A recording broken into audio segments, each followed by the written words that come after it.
Hi, I'm Finn McMillan, and this is No Safe Space, but your place for free speech, hate facts, and loads of wrongthink. Let's go.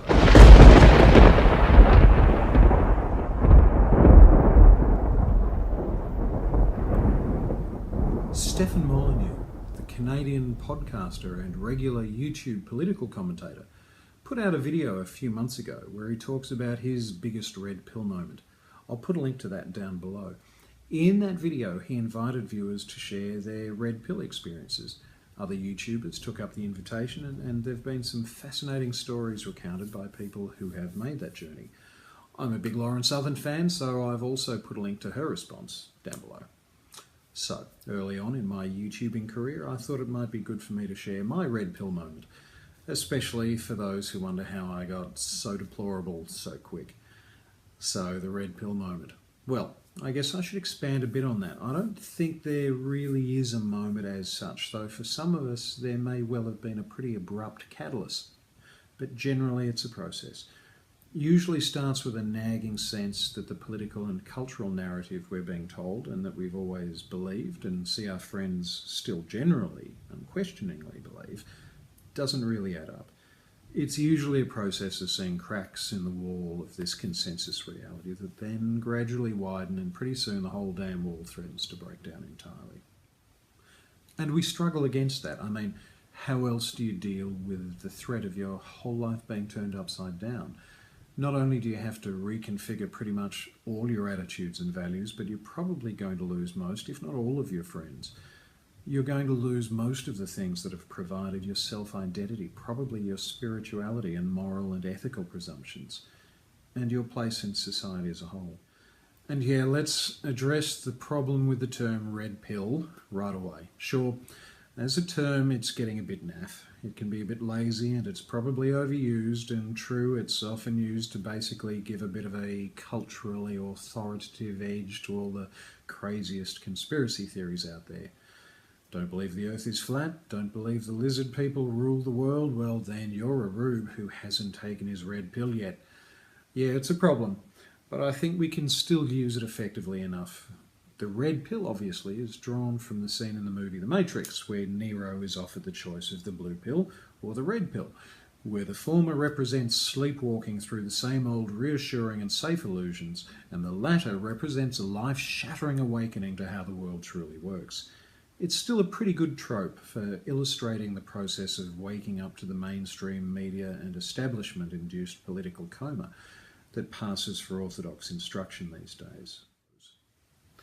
The blue pill is certainly this broad media and establishment narrative, this meta-political orthodoxy that is firmly defined by the values and agenda of a globalist, liberal and neo-Marxist interest. By and large, think George Soros and his cabal of moneyed cronies and all the NGOs and activists they support, from Get Up to Antifa. Anything that is generally recognised as politically correct, well, that's the blue pill narrative. Taking the red pill is taking a deep breath, seeing how these issues don't seem to really make sense when you unpack them, and how they all seem to be the loud and snarling heads of an almost invisible hydra, which seems to be pretty keen on hiding beneath the surface. So, what was my big red pill event?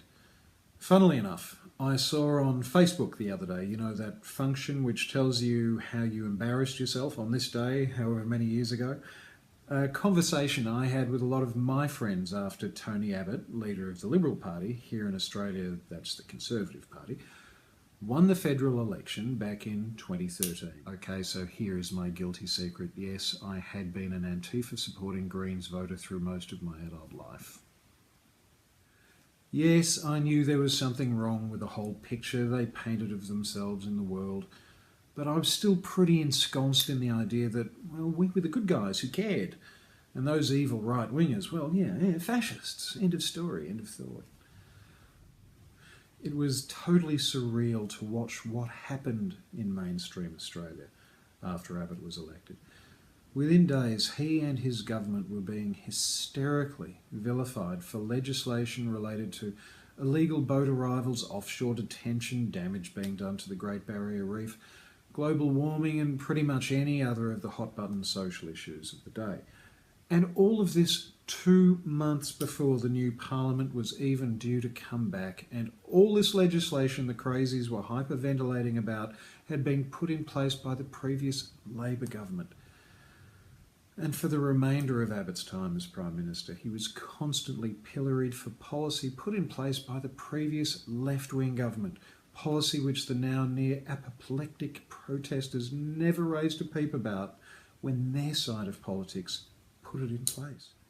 And it wasn't simply the usual and generally cracked haters on social media that were whipping themselves up into infantile anti-Abbott conniptions. It was obviously being orchestrated and encouraged by the mainstream media, even by what had been, at least until that point, the generally conservative flagships. And more, it was clearly institutionalised at the highest levels of bureaucracy. The example of Gillian Triggs, then head of the Australian Human Rights Commission, was the most unashamed example. Triggs had been appointed to the role by the previous Labor government in July 2012, and she's since acknowledged that in those very first days she wanted to have an inquiry into the plight of children in immigration. July 2012. At this time, thousands of illegal refugees were arriving in boats and hundreds were to die at sea in the attempt. But did she, the Labor government's appointee, launch that inquiry? No, she waited until after her Labor mates had lost office and the Conservative government was elected in September 2013. But then, within a few short months, she was all of a sudden on the ball, but not until the Abbott government had managed to stop the boats, end the appalling people smuggling trade, and children were now being moved out of the centres that the Labor government had been putting them into in droves. But Tony Abbott, not the previous Labor government, took all the heat surrounding the issue of children in detention. It was around about then, in early 2014, still too early for the Abbott government to have really done anything, that the March in March rallies were organised. I remember it was bizarre, tens of thousands of people marching and no one having any idea of what they were marching for. They all just hated Tony Abbott. For us in Australia, it was a little like a curtain raiser for the fully fledged Trump derangement syndrome that would happen in the US 2 years later. No one really being able to point at any legislation that they opposed or even understood. Just generic screeches about racism, xenophobia, the usual, fascism and all that. Marches that, like the ones that followed with Trump 2 years later, or that followed the Brexit decision in the UK a little earlier than that, really being nothing other than mass protests against democracy. That and really nothing else. Just a lemming-like and moronic wailing of the masses who'd lost a free and fair election. But, like I said, this red pilling isn't really about events. It's more about a process. So, for me, the events which finally pulled down the whole house of cards was the behaviour of my friends, my side of politics as it was then, when Tony Abbott won the election in 2013. But a bigger process had been going on for a while and accelerated rapidly after that. It was the recognition, unavoidable eventually, that my side, the progressive left, were quite the opposite of everything we said we were. All the virtues they lay claim to: love, inclusion, compassion, tolerance, intellectual honesty, moral virtue. It's been issues like 2013, Brexit, the rise of the Trump phenomena, and again in Australia now, the debate over same-sex marriage that makes any suggestion that those virtues are what inspires the progressive left and its support bases in mainstream and social media, academia and the elite bureaucracy a pretty sick and obvious farce. Well, again, when I say obvious, only if one has the intellectual capacity and the moral courage to see it. Now, any important social issue simply can't be honestly and openly discussed. We see on the streets, at protests and marches, in academia, in the media, anyone with a libertarian, patriotic or conservative position is shut down. They're subjected to violence, shaming, shunning. They're literally losing their jobs if they vote the wrong way, losing their very livelihoods. Statues are being pulled down, Shakespeare's being taken out of schools, and we couldn't even run a Father's Day ad here in Australia recently because fatherhood is now taken to be a political issue which might offend and sway voters in the upcoming same-sex marriage plebiscite.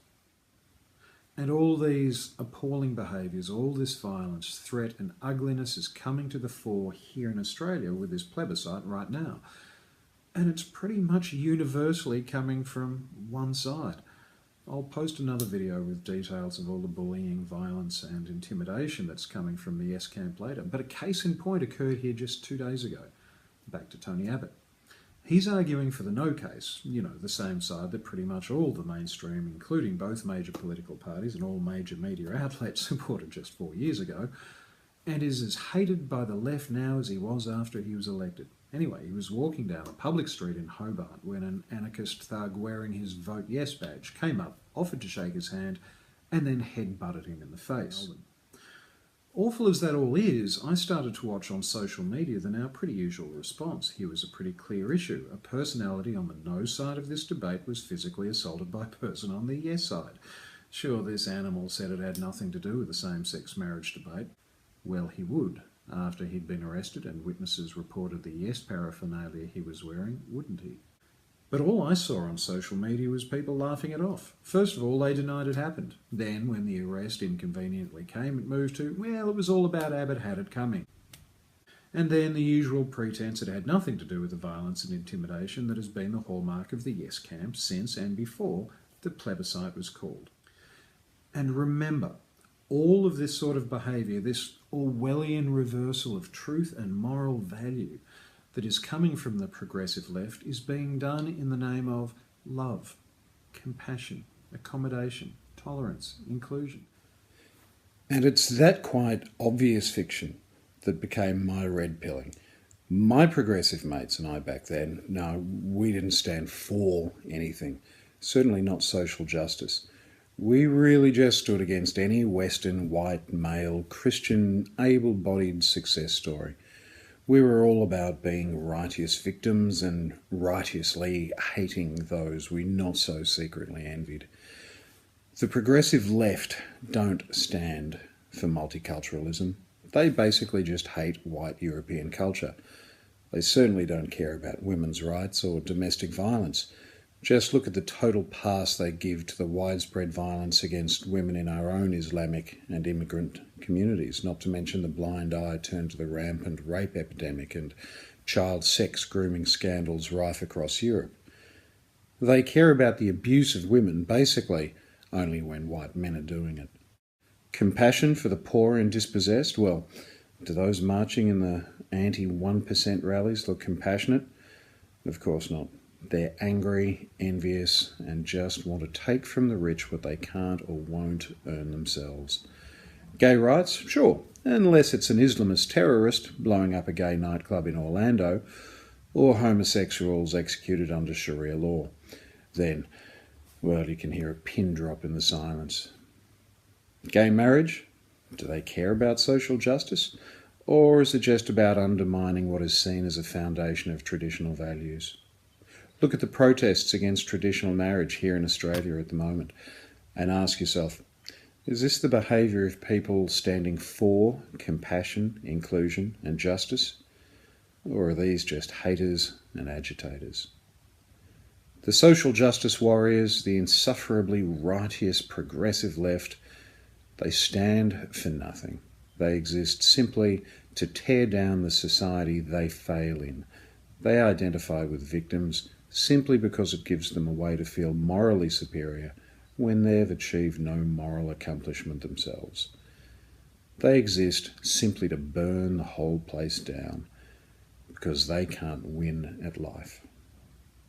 So, any one of us who've been red-pilled can spend pretty much hours talking about the intellectual shallowness and the moral cowardice of the left, and how we couldn't really live that life anymore. How we couldn't live morally compromised and intellectually starved and shut down. I think Stefan Molyneux's invitation to share our experience probably serves to provide a bit of therapy, a bit of exit counselling like they do with survivors of cults. But hey, maybe it provides a bit of context for people weighing up which pill to take next when it's their turn. Until next time, I'm Finn McMillan, and this is No Safe Space.